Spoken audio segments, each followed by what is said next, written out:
नमस्कार विद्यार्थियों, आधुनिक भारत से जुड़े हुए जो स्मरणीय तथ्य हैं उन पर आज हम चर्चा करने जा रहे हैं। तो पहला देखिए, पहला अंग्रेज विरोधी संघर्ष है वो सन्यासियों द्वारा शुरू किया गया और 1887 में दादा भाई नौरोजी ने इंग्लैंड में भारतीय सुधार समिति की स्थापना की। 1887 ईस्वी के पश्चात से ब्रिटिश सरकार का रुख कांग्रेस के प्रति कठोर होता चला गया। बंगाल विभाजन के विरोध में 7 अगस्त 1905 को कलकत्ता के टाउन हॉल में स्वदेशी आंदोलन की घोषणा की गई। तो ये ध्यान रखना, महत्वपूर्ण तथ्य है। 7 अगस्त 1905 को कलकत्ता के टाउन हॉल में। मार्च 1878 में लिटन ने भारतीय समाचार पत्र अधिनियम पारित कर भारतीय समाचार पत्रों पर कठोर प्रतिबंध लगा दिया। रिपन ने 1882 ईस्वी में समाचार पत्रों की स्वतंत्रता को बहाल करते हुए वर्नाक्युलर प्रेस एक्ट को समाप्त किया। सिविल सेवा की आयु 17 वर्ष से बढ़ाकर 21 वर्ष कर दी। बंगाल अवध पंजाब में टेनेंसी एक्ट लॉर्ड डफरिन के समय पारित हुए।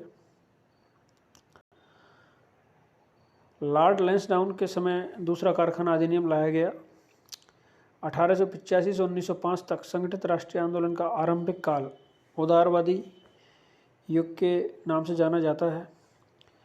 दादा भाई नौरोजी, फिरोज शाह मेहता, गोपाल कृष्ण गोखले, रास बिहारी बोस,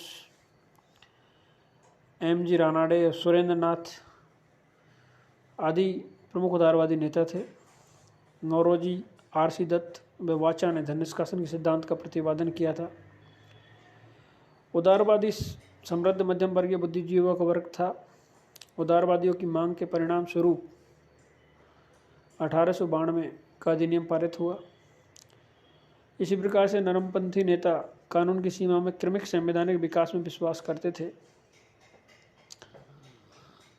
नरमपंथियों अथवा उदारवादियों का विचार था कि राष्ट्रीयता की भावना को संगठित रूप दिया जाए, अधिक से अधिक देशवासियों को राष्ट्रीयता की भावना राष्ट्रीय राजनीति में सम्मिलित किया जाए। 16 अक्टूबर 1905 को बंगाल विभाजन के प्रस्ताव को प्रभावी रूप से लागू किया गया। 1906 ईस्वी में कलकत्ता में हुए कांग्रेस अधिवेशन में अध्यक्ष दादा भाई नौरोजी पहली बार स्वराज की मांग प्रस्तुत की। इसी प्रकार से ब्रिटिश सरकार ने जब भारतीयों की संवैधानिक मांग को स्वीकार नहीं किया तो भारतीयों में संतोष होने लगा व उग्रवाद का उदय हुआ। उग्रवाद के प्रमुख स्तंभ लाल पाल थे। तिलक ने महाराष्ट्र में 1893 ईस्वी में गणपति व 1895 में शिवाजी उत्सव मनाना प्रारंभ किया। उग्रवादियों के प्रमुख कार्यक्रम थे बहिष्कार, स्वदेशी, राष्ट्रीय शिक्षा, भारतीय गौरव व प्रतिष्ठा का प्रचार प्रसार, निष्क्रिय प्रतिरोध। तिलक ने महाराष्ट्र में गणेश पूजा एवं शिवाजी उत्सव की शुरुआत की।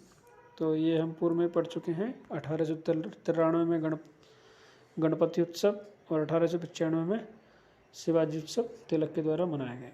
तो ये स्मरणीय तथ्य हैं। उम्मीद करता हूँ आप इन्हें याद करेंगे। धन्यवाद।